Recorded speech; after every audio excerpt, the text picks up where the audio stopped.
siempre amaré esa cruz.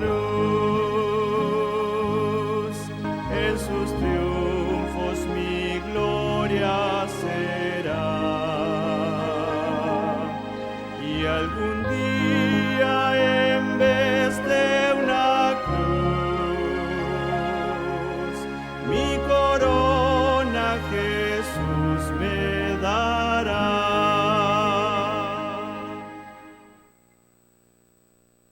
Tengan todos muy buenos días. Aquí María Elena, como siempre, al pie del cañón, ¿verdad? Esperando compartir con ustedes todas estas bellezas y estas cartas de amor que el Señor me da.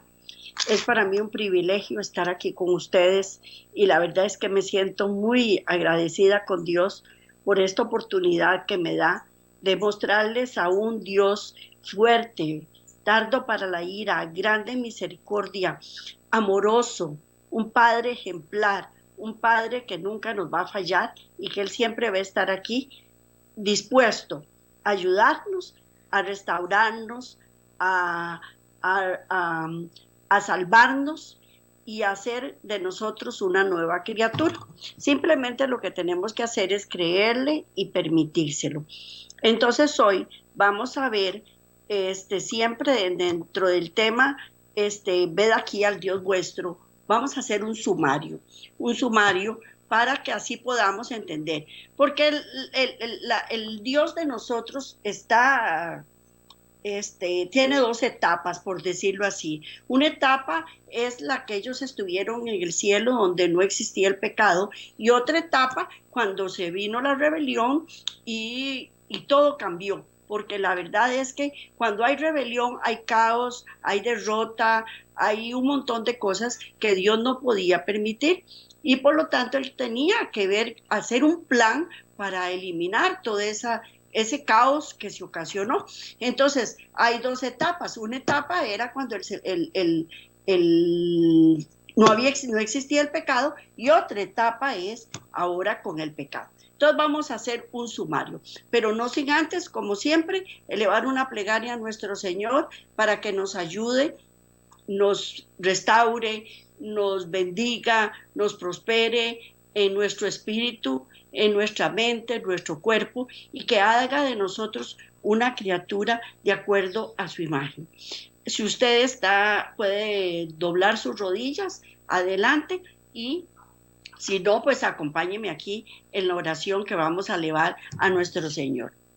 Amantísimo Padre, te damos gracias por las oportunidades dadas, te damos gracias por hacer que nosotros las aprovechemos, porque las oportunidades son del que las aprovecha, y hoy estamos aquí delante de tu presencia para alabarte, para bendecirte, para agradecerte, para suplicarte que nunca te apartes de nosotros, que mores siempre en nuestros corazones y que el Espíritu Santo esté siempre que nunca lo contristemos, que esté siempre dispuesto a estar con nosotros y que haga de nosotros una persona idónea para entrar en las alturas de los cielos. Además, Padre eterno, te damos gracias por todo este plan que hiciste para poder restaurar el universo entero, para poder recopilar y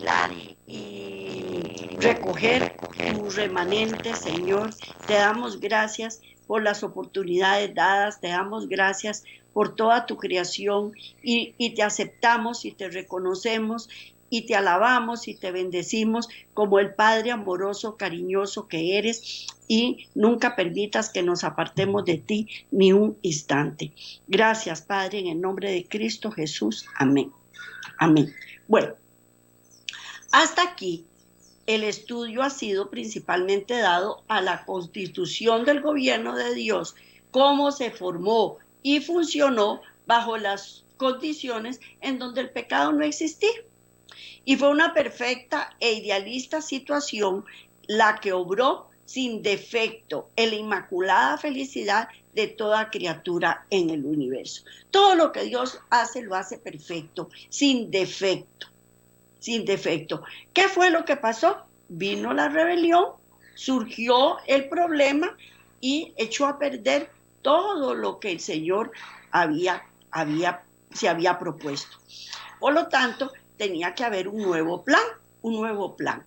Pero en ese momento, y todo lo que vimos hasta aquí en todos los estudios pasados sobre este tema, vimos la ley del reino de Dios y vemos que es la transcripción del carácter de Dios. Es que ahora rechazan la ley, rechazan todo lo que tenga que ver con su ley. ¿Por qué? Porque la gente no quiere obedecer la ley de Dios. Y no nos damos cuenta que al rechazar la ley de Dios estamos rechazando a Dios. ¿Por qué? Porque esa es la transcripción del carácter de Él.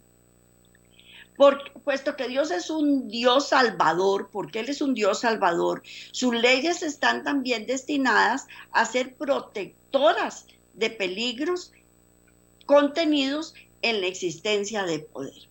Ya la vez pasada les hablé sobre la electricidad, que es de gran beneficio. También los ríos son de gran beneficio para la humanidad. A través de los ríos obtenemos agua, obtenemos irrigación para los sembradíos. Hay tierras muy fértiles en todo su alrededor. Podemos tomar el agua que necesitamos para nuestro consumo diario, para nuestro aseo personal. Entonces, los ríos son una gran bendición para nosotros. Pero ¿qué pasa cuando esos ríos se desbordan y se salen de su cauce? Hay devastación en los sembradíos, hay inundaciones, mueren animales, mueren los sembradíos, mueren personas y todo entra en caos. ¿Por qué? Porque cuando las leyes de Dios, es que no son las leyes, cuando los poderes de Dios se salen de sus normativas, entonces hay caos y destrucción.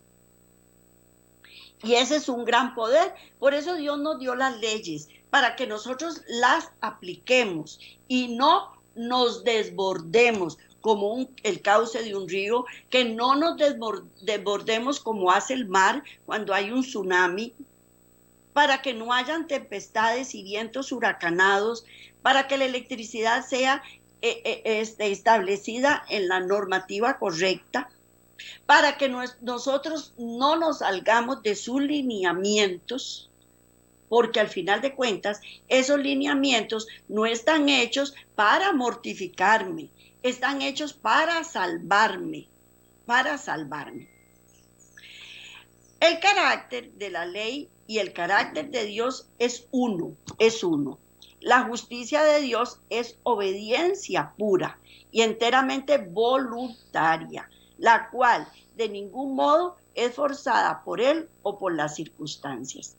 Él no quiere que nosotros seamos como robots, como marionetas o como zombies, que simplemente hacemos lo que nos indican.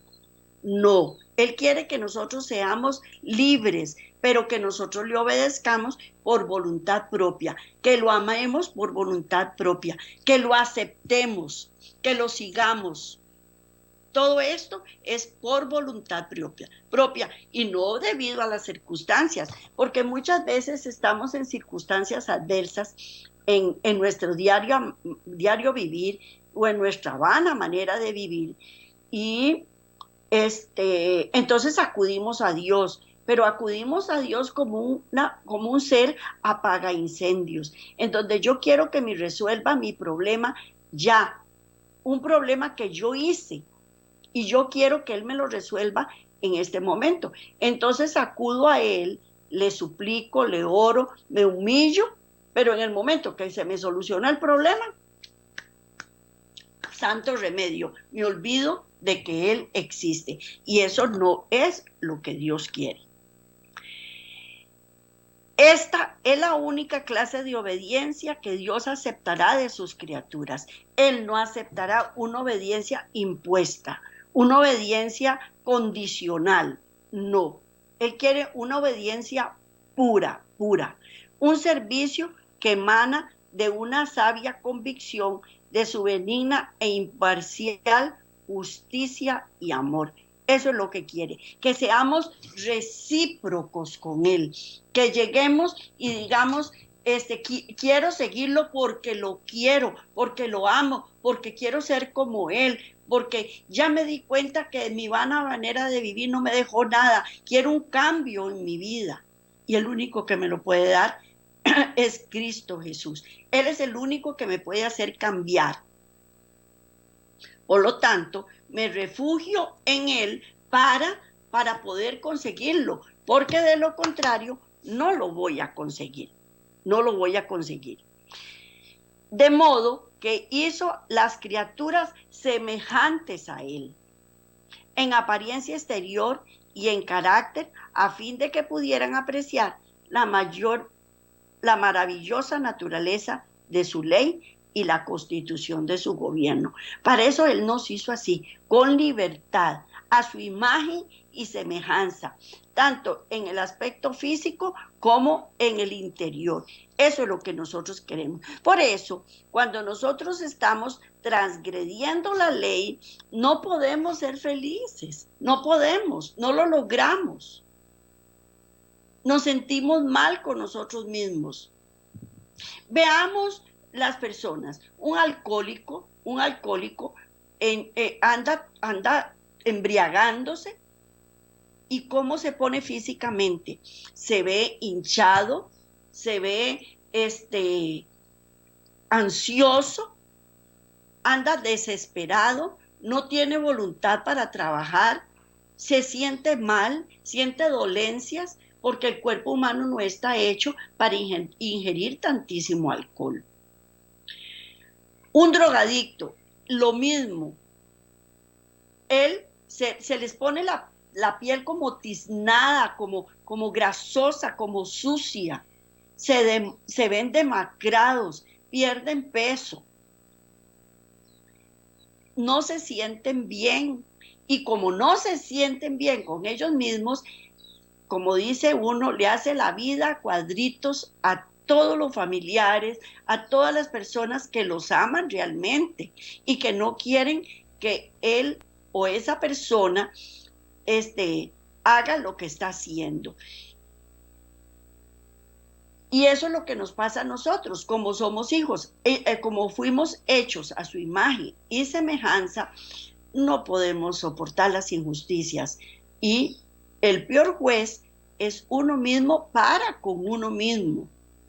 Y por lo tanto, no se puede sentir bien.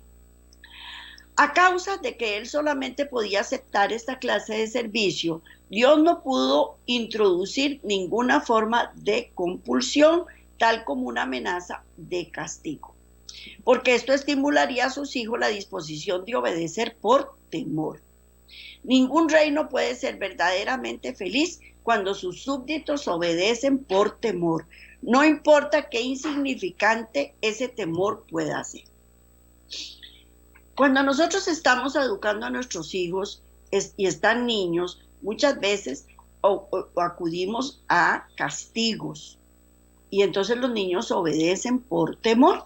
Pero conforme va transcurriendo el tiempo y ellos van creciendo, ya cuando son unos adolescentes, ya no podemos utilizar ese régimen de temor. ¿Por qué? Porque ya ellos están grandes en tamaño, no en madurez. Entonces hay que acudir a la conciencia, hay que acudir a que ellos razonen, piensen que lo que se está haciendo o lo que están haciendo no es conveniente para ellos. Y después llega el momento en que ya se hacen adultos y ya uno los tiene que dejar ir, Y ya no puede seguir usando poder ni de temor, puede acudir a la razón, pero ya hay que dejarlos libres para que ellos actúen por ellos mismos. Pues el Señor es así, Él no nos impone absolutamente nada. ¿Por qué? Porque Él sabe que así no funciona, que así no puede ser. De manera que Dios dio a todos sus seres criados la plena libertad para prestarle o negarle obediencia. para prestarle o negarle obediencia, junto con la oportunidad de hacerlo de este modo o del otro. Al hacerlo, Dios demostró su perfecta justicia al explicarles en términos generales los peligros inherentes en los grandes poderes dados para su bendición y servicio, las cualidades protectoras en la ley y los seguros efectos del desprecio de esa ley. Habiendo hecho de eso, los dejó libres para ir por cualquier camino que ellos escogieran. Él nos dijo: vea que yo les he enseñado el bien y les he enseñado el mal. Espero que escojas el bien para que te vaya bien en la vida. Y ahí viene una serie de bendiciones. Van a bendecir mi mesa, mi arteza de amasar, mis cosechas, mis animales.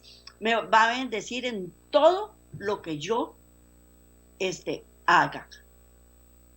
Y Él lo puso todo eso a nuestra disposición. Y así demostró su perfecta justicia para que nosotros decidiéramos cuál camino escoger. Pero también, si nosotros escogíamos el mal, hay una lista de penalidades que vamos a sufrir,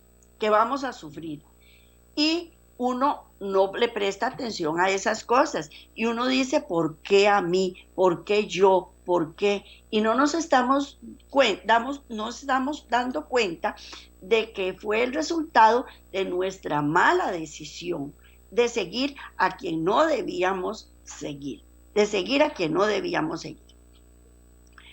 Bajo estas condiciones de gobierno tan diferente a lo practicado por el hombre, no puede haber un lugar para derramar el castigo y la destrucción sobre los que no ven las cosas del proceder de Dios. Ese es otro asunto importante.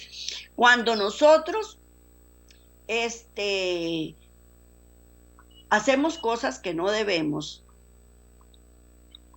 o un hijo de nosotros hace algo que no debe, nosotros usamos, como se los dije anteriormente, el poder compulsorio de temor.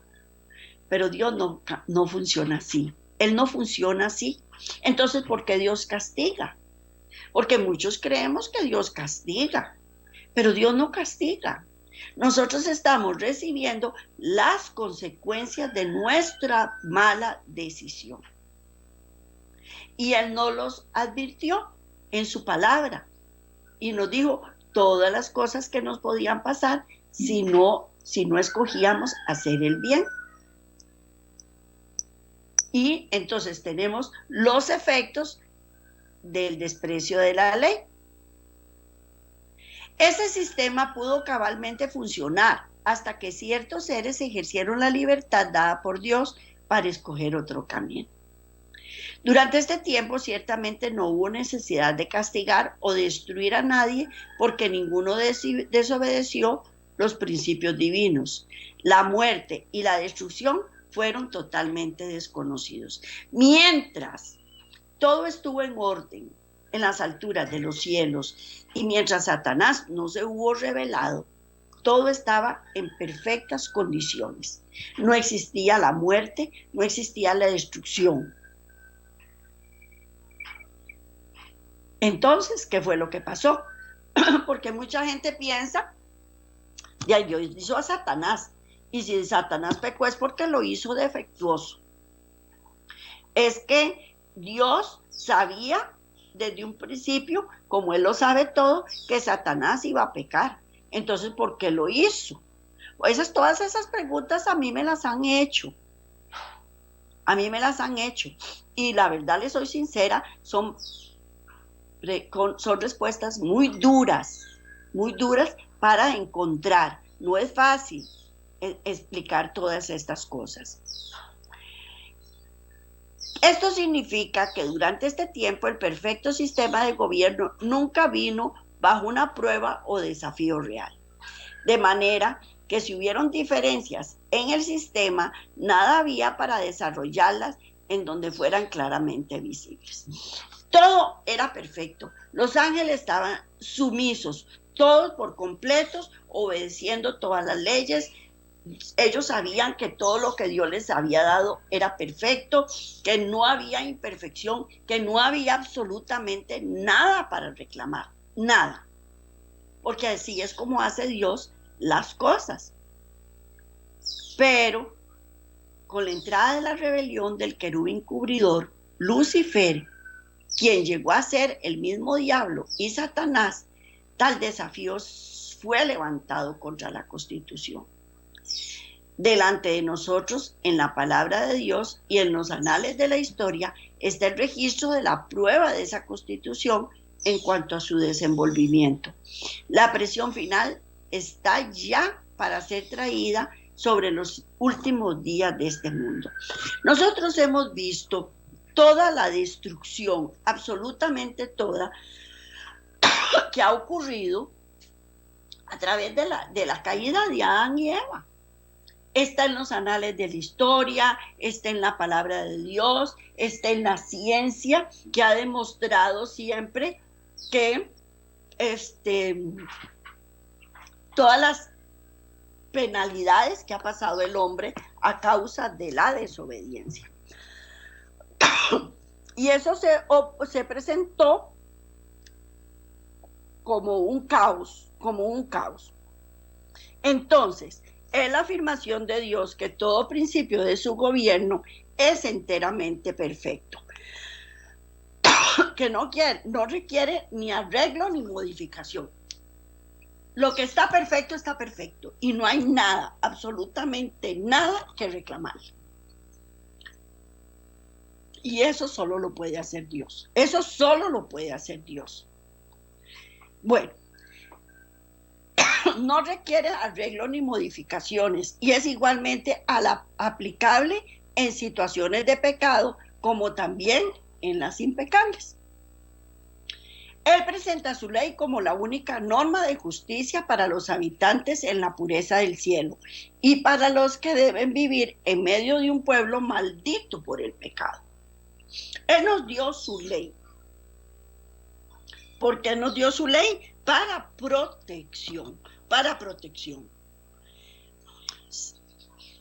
Si usted no se aparta de mis lineamientos, usted va a seguir la recta de justicia. Va a recibir bendiciones. Yo me comprometo a cuidarlo. Es que es un compromiso que está adquiriendo el Señor con nosotros. Cuando, por ejemplo, cuando uno le dice a un chiquito, si usted se porta bien y usted saca buenas notas, yo me comprometo a comprarle un juguete. Y el niño lo cumple. El niño cumple con lo que uno le pidió. Está obligando al papá o a la mamá a cumplir con lo prometido. Y eso le pasa a Dios. Cuando Dios nos dio la ley y nos dijo que en el momento que cumpliésemos la ley íbamos a recibir tales y tales bendiciones, en ese momento Él se estaba comprometiendo a darnos esas bendiciones. Y Él no miente, ni se arrepiente. Él presenta su ley como la única forma de justicia para los habitantes en la pureza del cielo y para los que deben vivir en medio de un pueblo maldito por el pecado. Si Dios es plenamente correcto en sus afirmaciones, entonces no puede introducir ninguna acción para tratar con el problema del pecado, diferente de lo que hizo antes de que el pecado apareciera. Si Dios nos da libertad, Él nos va a coaccionar esa libertad. Él nos va a hacer manipulaciones para que nos va a manipular para que nosotros le obedezcamos. No puede. Él nos dio la libertad. Él no nos las va a quitar. Porque mucha gente me dice a mí, pero ¿por qué no me obliga a portarme bien? No, es que Él no actúa así.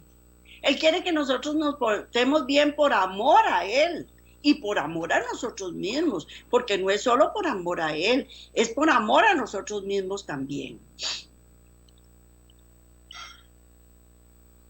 Por lo tanto, tan cierto como Él dio a sus criaturas perfecta libertad para negarle obediencia antes de caer, así también debe darle la misma libertad después de la caída. Si Él me dio libertad para que yo me portara mal, Él me tiene que dar la libertad después.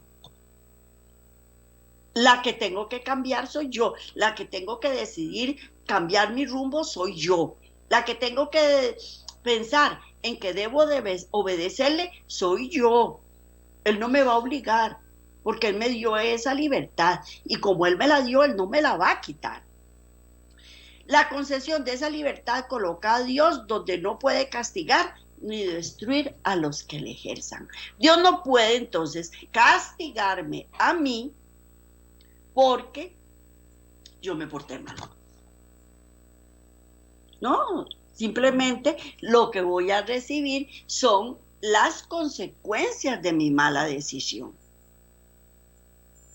Pero ahí está la naturaleza.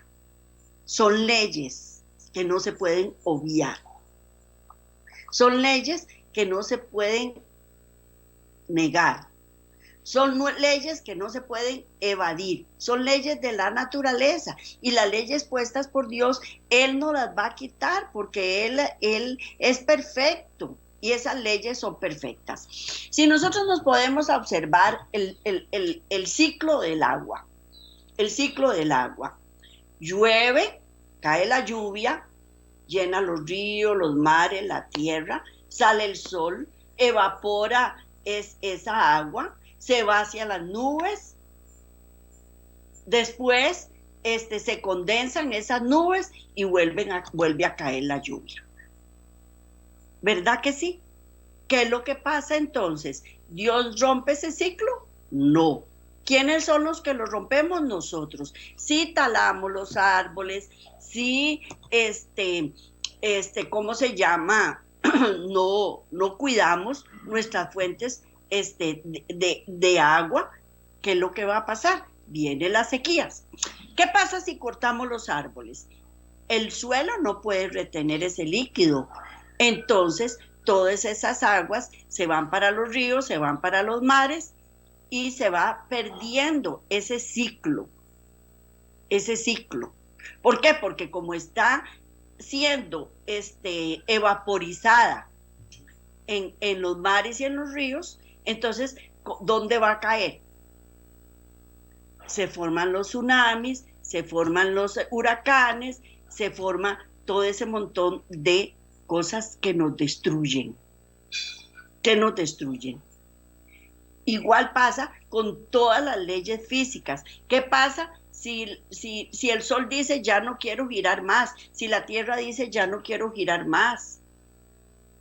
No quiero girar sobre mi propio eje, ni quiero girar alrededor del sol.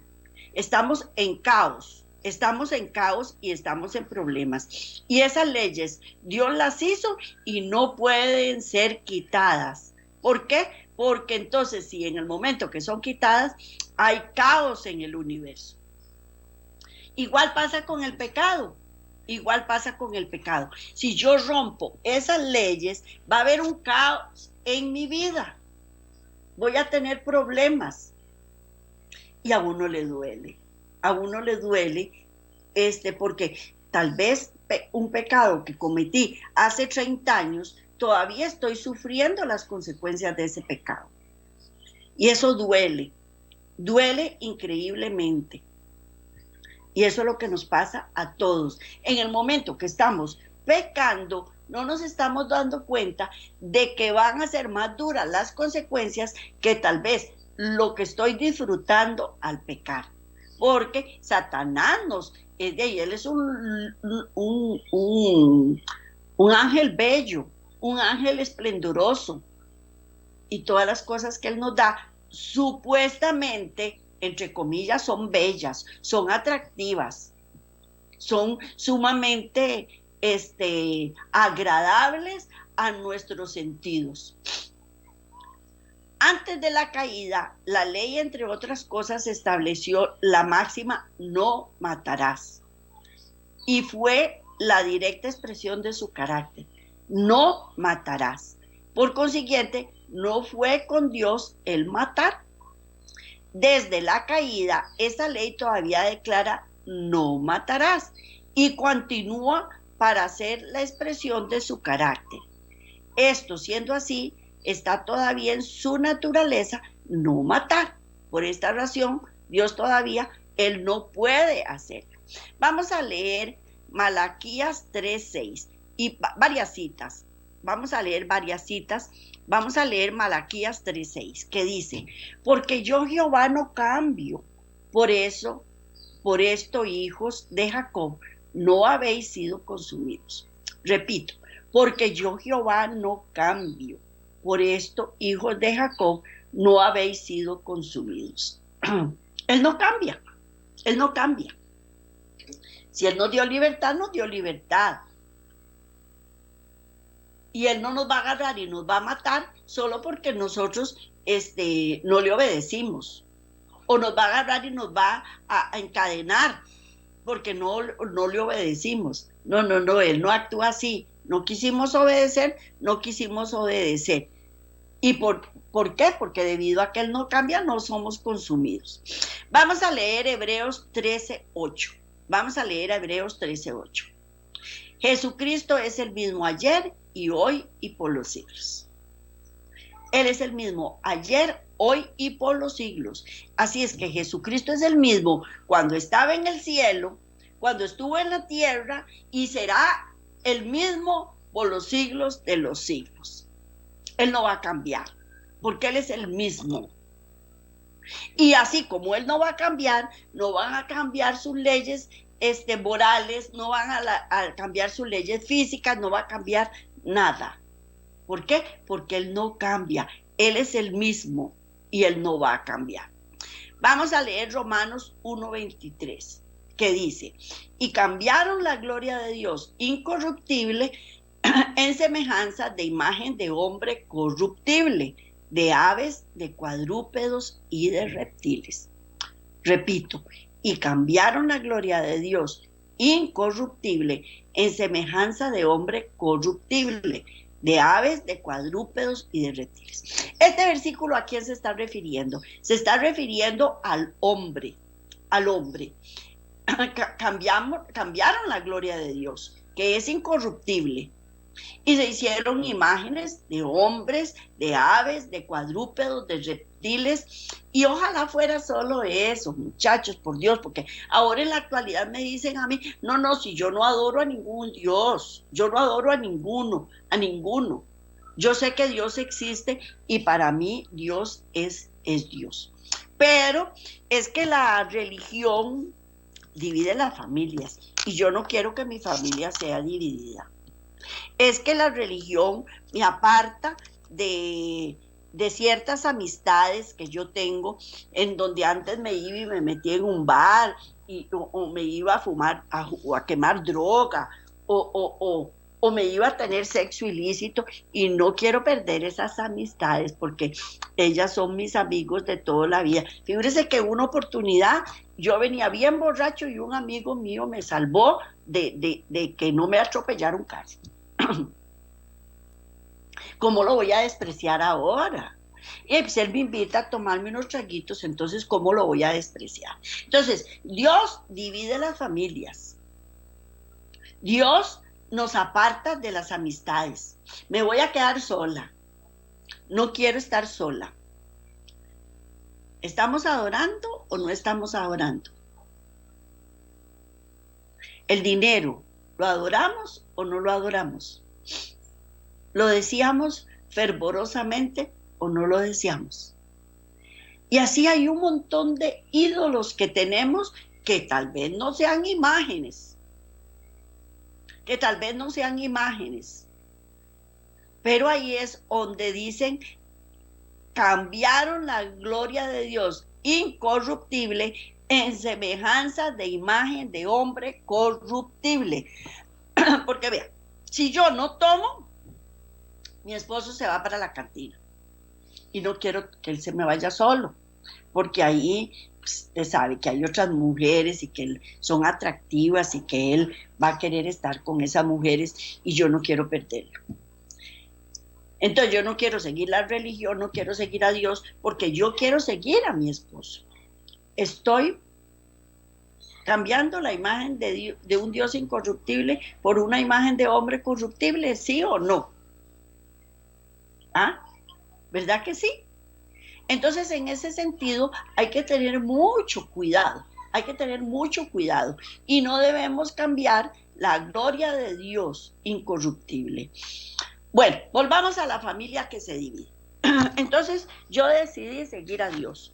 Mi papá y mi mamá y mis hijos se opusieron y me dijeron, no queremos. Usted nos tiene muy confundido, porque para lo que antes, para lo que usted era, para lo que era, para usted era bueno, ahora es malo. Ahora para usted todo es pecado y ya no se puede ni conversar con usted. Ya ni quiere venir a las fiestas y a los bacanales que nosotros hacemos. Ya no quiere compartir con nosotros. Entonces uno dice, no quiero dividir a mi familia, no quiero dividir a mi familia. Son mis hijos, es mi esposo, es mi papá, es mi mamá, mis tíos, mis primos, mis hermanos. Estoy cambiando la imagen de Dios incorruptible en semejanza de hombre corruptible. ¿Le estoy cambiando o no le estoy cambiando? ¿Qué hacemos? Ahí es donde tenemos que tomar duras decisiones. Ahí es donde tenemos que ponernos alerta. Porque de lo contrario, vamos a claudicar. Vamos a leer ahora Santiago 1:17. Dice, toda buena dádiva y todo don perfecto desciende de lo alto, del Padre de las luces, en el cual no hay mudanza ni sombra de variación. Bueno, toda buena dádiva y todo don perfecto desciende de lo alto, del Padre de las luces, en el cual no hay mudanza ni sombra de variación. Volvemos a la familia. Volvamos a la familia. Yo decidí no seguir al Señor porque yo prefiero irme a meter en un bar, porque mi esposo todos los fines de semana se va y se mete al bar y yo no quiero que él esté solo.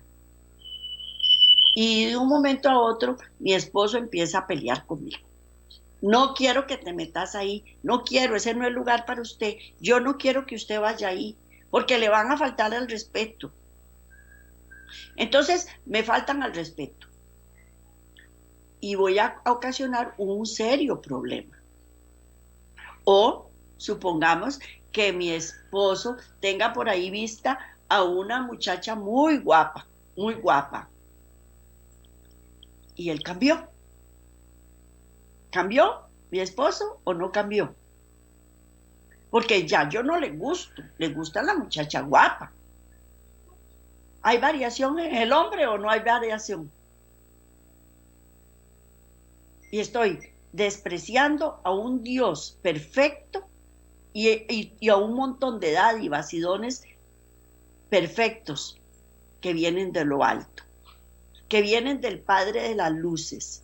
Él no va a cambiar, pero mi esposo, mis hijos, mis hermanos, mis tíos, mis primos, sí van a cambiar, porque uno sí cambia.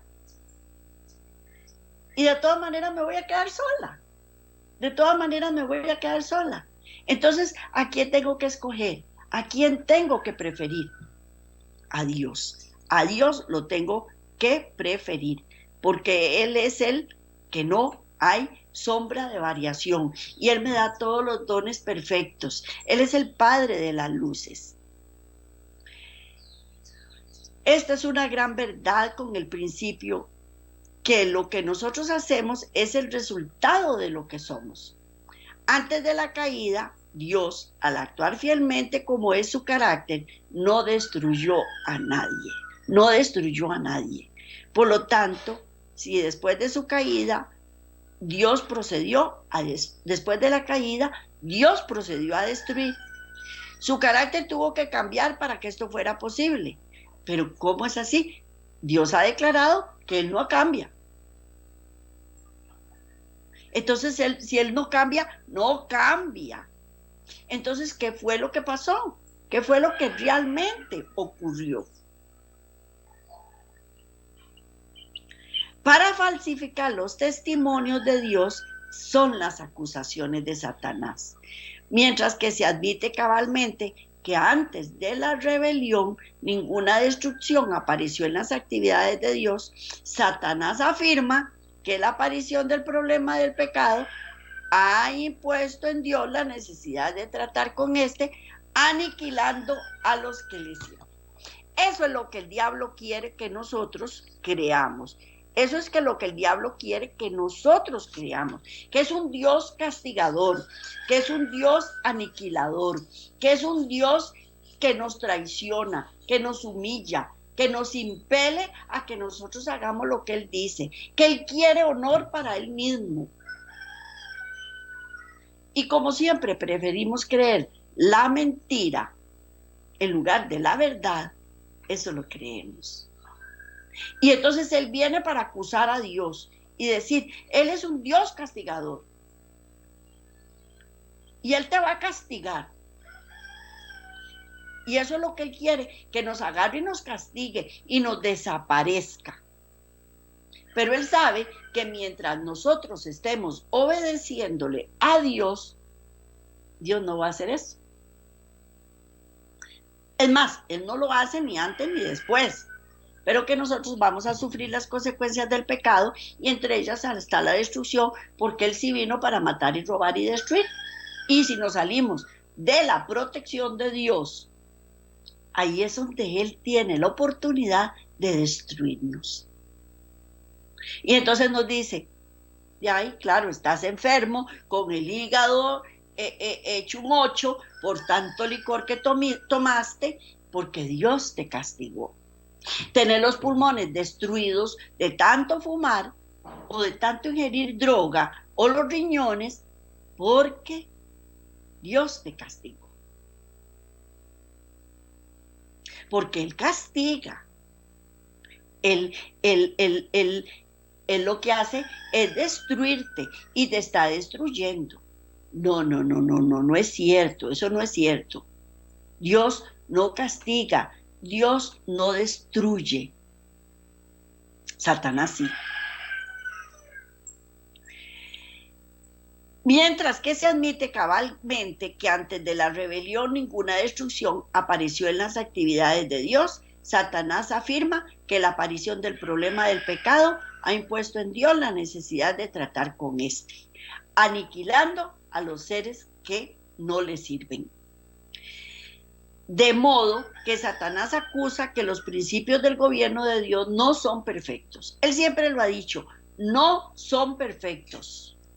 Dios no es perfecto. Y eso es lo que nos quiere meter en nuestra mente.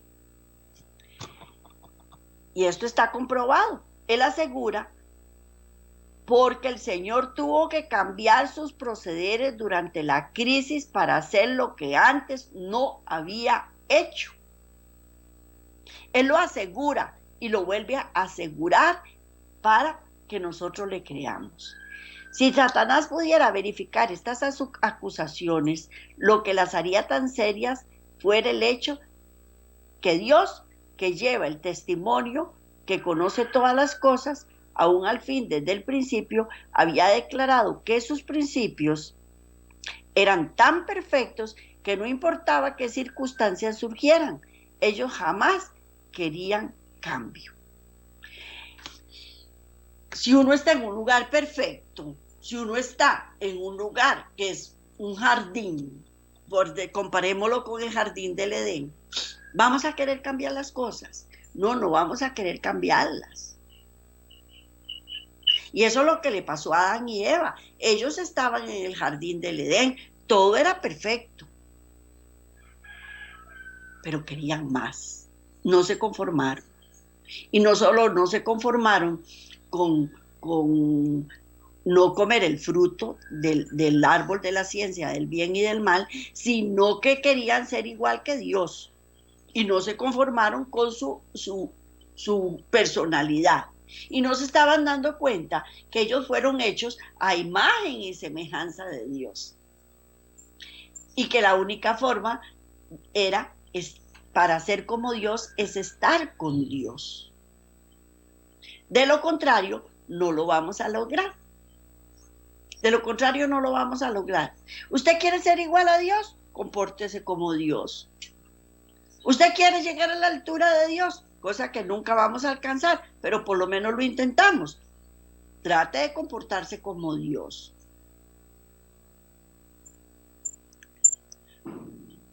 Si por otra parte el Señor hubiera admitido que su sistema de gobierno solo funcionaría felizmente con la plena cooperación de todo súbdito, requiriendo la introducción de la muerte para los desertores de él, entonces Satanás no habría tenido caso para objetar. En realidad, él no hubiera estado allí para argumentar por qué, como un desertor, había sido eliminado inmediatamente. Él es una prueba de lo que se contradice. Si Dios lo que quiere es destruirnos a nosotros, ¿por qué no lo destruyó a él?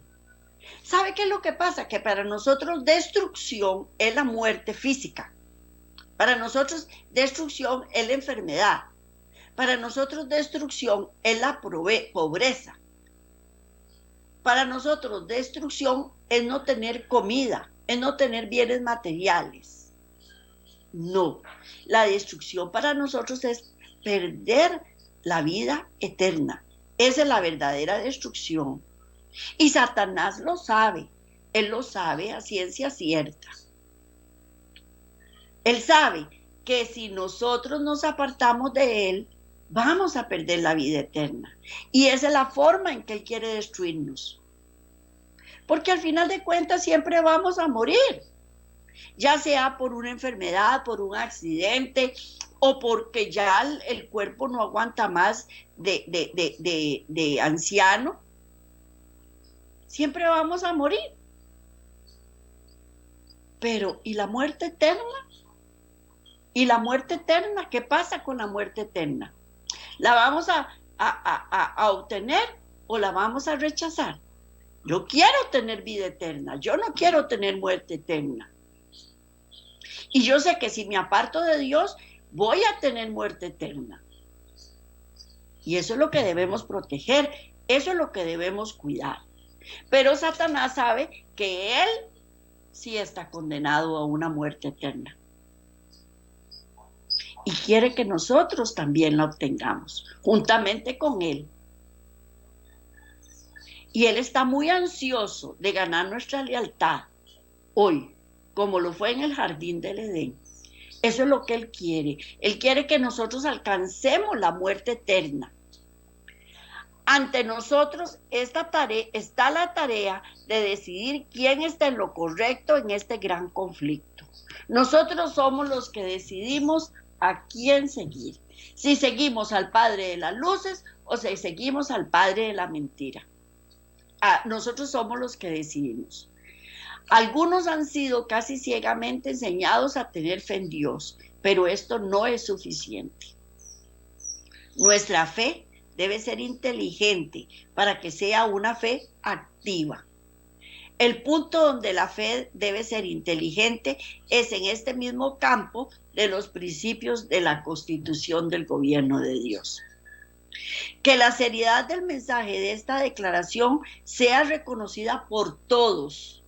Para poder soportar la prueba que nos espera, debemos comprender la voluntad de Dios tal cual está revelada en su palabra, pues no pueden honrarle sino en la medida del conocimiento que tengamos de su carácter, gobierno y propósitos divinos, y en la medida en que obremos conforme a las luces que nos han sido concedidas. Nosotros somos los que decidimos cuál constitución de gobierno seguir. Pero para nosotros seguir al gobierno de Dios debemos conocer todo esto. Por eso es que se nos da este tema. Ved aquí al Dios vuestro, para que nosotros lo conozcamos, lo imitemos, sepamos cómo funciona. porque así es como debe de ser. Si nosotros tenemos una máquina que está funcionando perfectamente y nos está colaborando en nuestras labores diarias, nosotros estamos dependiendo de esa máquina para poder dar fruto en el trabajo. ¿Qué pasa cuando esa máquina se descompone? Ya perdemos la fe, perdemos la confianza.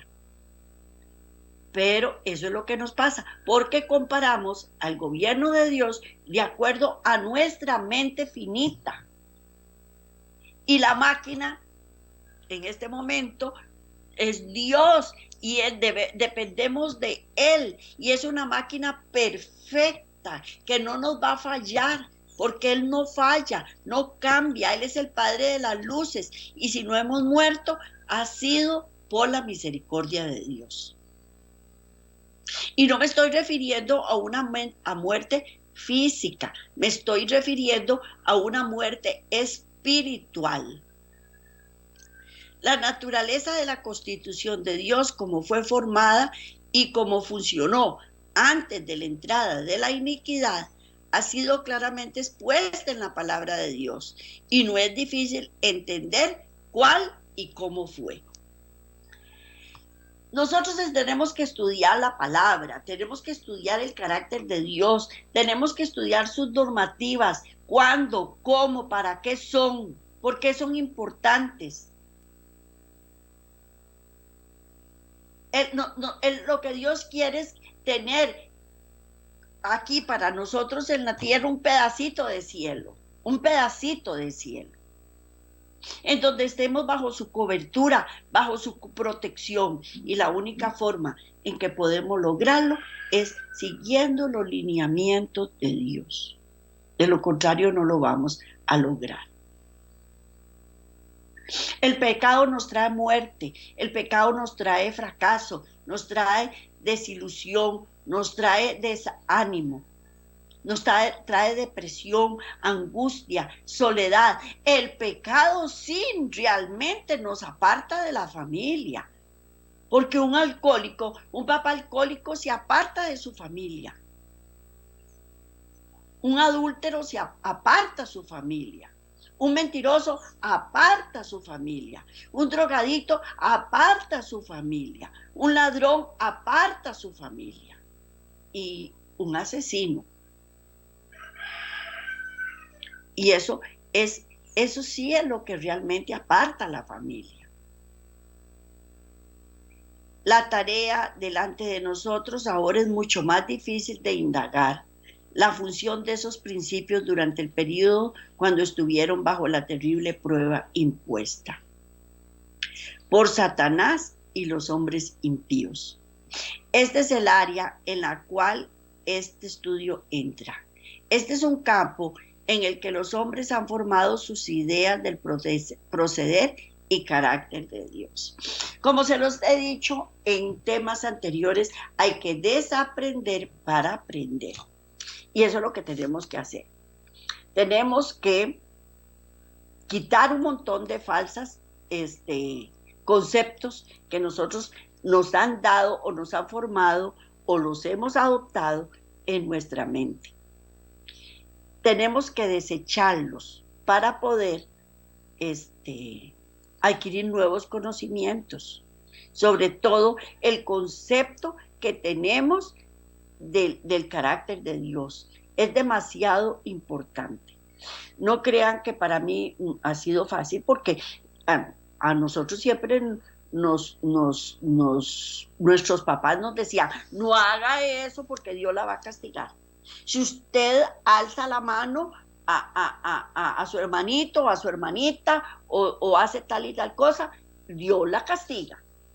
Y teníamos un concepto de Dios castigador, de un Dios iracundo. Y lo peor de todo es que uno no se podía esconder de Él. ¿Dónde me escondo? ¿Dónde me meto? Para que no me vea lo que estoy haciendo. Porque siempre tenía uno miedo al castigo impuesto. Y cambiar ese preconcepto que tenía no es fácil. No es fácil. Porque nuestro temor no debe ser un temor al castigo de Dios. Debe ser un temor santo, un temor reverente, que diga, no, yo no debo hacer eso porque estoy ofendiendo a Dios. Y si me aparto de Dios, ahí sí voy a tener serias consecuencias. Mejor dejo de hacer lo que estoy haciendo para no meterme en problemas,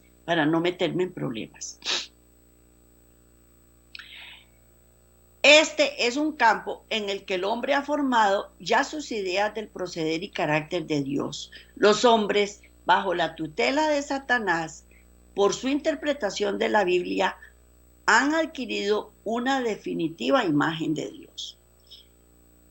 Ok, dice por su interpretación de la Biblia.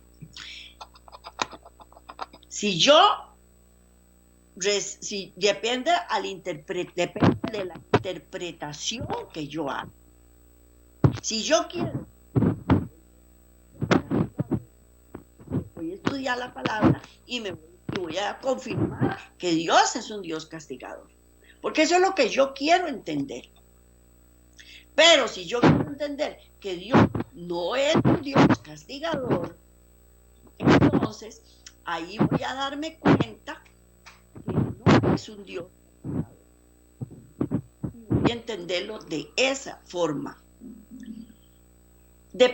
Por eso es tan importante estudiar la Biblia por ella misma. Y por eso en programas anteriores se los dije que uno, para estudiar la Biblia, muchas veces recurre al diccionario para ver cómo lo interpreto. Pero el diccionario fue hecho por hombres y lo que me está dando es una interpretación de hombre. Pero si yo sigo indagando en la Biblia y veo en su concordancia, ahí ya se me va aclarando la situación. Entonces voy a tener el concepto de que Dios no es realmente castigador. Es un Dios misericordioso, tardo para la ira, grande en misericordia. Y ahí, si yo lo hago de esa manera, voy a cambiar la imagen que tenía de Dios.